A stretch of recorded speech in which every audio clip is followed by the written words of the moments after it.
Hello friends, welcome to orange kitchen. இன்றைக்கி நம்ம வீடியோவில் என்ன பார்க்க போகிறோம் அப்படின்னா, ரொம்பவே சூப்பரான எல்லாருக்குமே பிடிச்ச இனிப்பு அப்பம் எப்படி பண்ணுறது அப்படின்னு தான் பார்க்க போகிறோம். இந்த இனிப்பு அப்பம் பண்ணுறதுக்கு முன்னாடி நம்ம சேனலை சப்ஸ்கிரைப் பண்ணாதவங்க மறக்காமல் சப்ஸ்கிரைப் பண்ணிக்கிங்க. வாங்க இப்போ அப்பம் எப்படி பண்ணுறதுன்னு பார்க்கலாம். அதுக்கு 4 கரண்டி மைதா மாவு எடுத்துக்கோங்க. நீங்கள் எதில் வேணாலும் அளந்துக்கலாம், ஆனால் அளவு இதே மாதிரி தான் இருக்கணும். நான் ஒரு 4 கரண்டி மைதா மாவு சேர்த்துருக்கேன். 4 கரண்டி மைதா மாவுக்கு 4 கரண்டி சர்க்கரை சேர்த்துக்கணும். மாவும் அந்த இனிப்பும் ஒரே அளவு இருந்துச்சு அப்படின்னா தான் அப்பத்தோட டேஸ்ட் சூப்பராக இருக்கும். இல்லைனா ஒரு மாதிரி கம்மியாக இருக்க மாதிரி இருக்கும். இப்போது 4 கரண்டி மைதா மாவுக்கு 4 கரண்டி சர்க்கரை சேர்த்தாச்சு. இப்போது இது ரெண்டையும் நல்லா கலந்து விட்டுட்டு இதில் ஒரு 3 ஏலக்காய் எடுத்துக்குங்க. நல்லா 3 ஏலக்காயை தட்டி சேர்த்துக்குங்க. அப்போ தான் அதோடய வாசனை நல்லா சூப்பராக இருக்கும். நல்லா தட்டி இந்த மாதிரி சேர்த்துட்டு ஒரு கை அளவுக்கு நல்லா எள் எடுத்துக்குங்க. எள் சேர்த்து நல்லா கலந்து விட்டுக்கலாம். அப்புறம் லைட்டாக உப்பு சேர்த்தோம் அப்படின்னா இதோட டேஸ்ட் இன்னும் சூப்பராக இருக்கும்.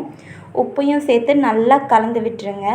இதை நல்லா கலந்து விட்டுட்டு இது ரொம்ப நல்லா கலர்ஃபுல்லாக வரணும் இல்லை இந்த இனிப்பு அப்பம், அதுக்காக நான் இதில் என்ன சேர்க்க போகிறோம் அப்படின்னா ஒரு ஸ்பூன் அளவுக்கு மஞ்சள் தூள் சேர்த்துக்க போகிறேன். பாருங்கள், ஒரு ஸ்பூன் அளவுக்கு மஞ்சள் தூள் சேர்த்தாச்சு. இப்போ இதை நல்லா கலந்து விட்டுறலாம்.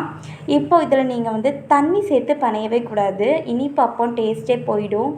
அதனால நான் என்ன பண்ண போகிறேன் அப்படின்னா, இதுக்கு லைட்டாக சோடா உப்பு சேர்த்துட்டிங்க அப்படின்னா இன்னும் நல்லா பொங்கி வரும். ஒரு அரை ஸ்பூன் அளவுக்கு சோடா உப்பு சேர்த்துக்குங்க.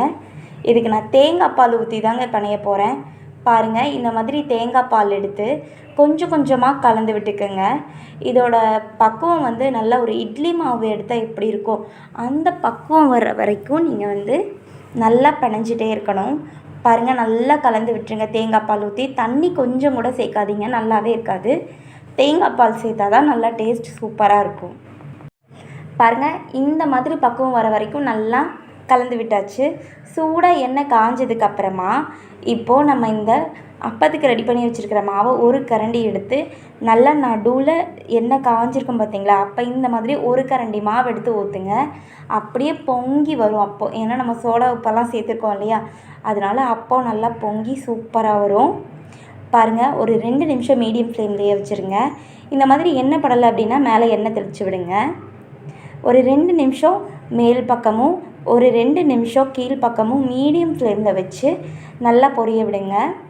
அப்போ தான் உள்ளே எல்லாம் நல்லா வெந்து கிடைக்கும். இல்லைனா வெளியில் மட்டும் வெந்துட்டு உள்ளே வேகாமல் அப்படியே இருக்கும்.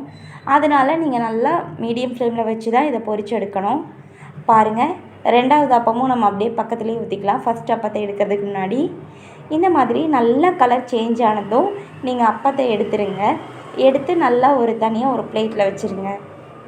இதே மாதிரி மிச்சம் இருக்கிற மாவையும் நம்ம அப்பமாக ஊற்றி எடுத்து வச்சுக்கலாம். பாருங்கள், சூப்பரான இனிப்பு அப்பம் ரெடி ஆகிடுச்சு. எல்லா குழந்தைங்களுக்கும் ரொம்ப பிடிச்ச ரெசிபினா இதாங்க. நீங்கள் ட்ரை பண்ணி பாருங்கள். ட்ரை பண்ணி பார்த்துட்டு எப்படி இருந்துச்சுன்னு மறக்காமல் கமெண்ட்டில் சொல்லுங்கள். Thank you friends.